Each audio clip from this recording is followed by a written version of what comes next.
is radiating in a different number of regions of frequency, I guess, or energy.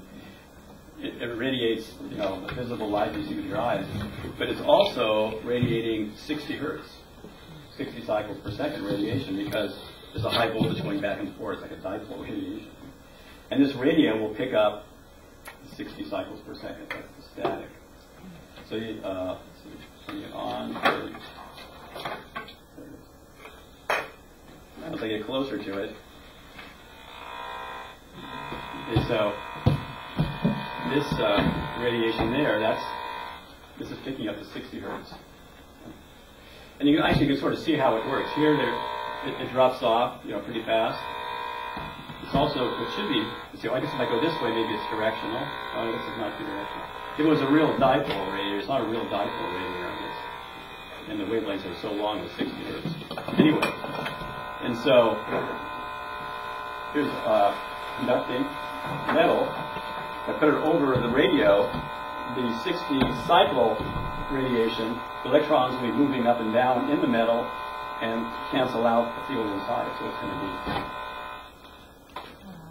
be gone. But of course the light goes through.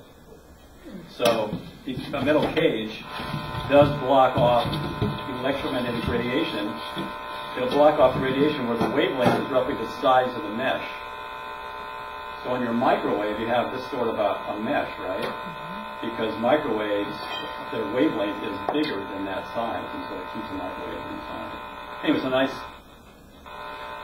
demonstration of the fact that this really is giving off the electromagnetic radiation in the 60 cycle range. And then, of course, it was kind of funny. Then I was walking around in my classroom with this thing. I was walking out of the room. Do you have a cell phone? And I walked by someone with a cell phone.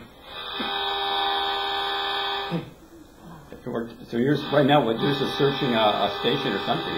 It's off or it's on, though, right? It's on, but not making a call. Right. If you turn it off, it'll still do it. I'm pretty sure. Yeah. But I was walking out of the room, and one of the students was coming in. I went. Now it's off. But it will go on and off, I think, even when it's off. I think, I'm not sure. But he had his on, and I walked right by with my cart. Went, whoa, what's going on? I was really confused. And I realized it was his cell phone. And that was a lot with cell phones and computer speakers.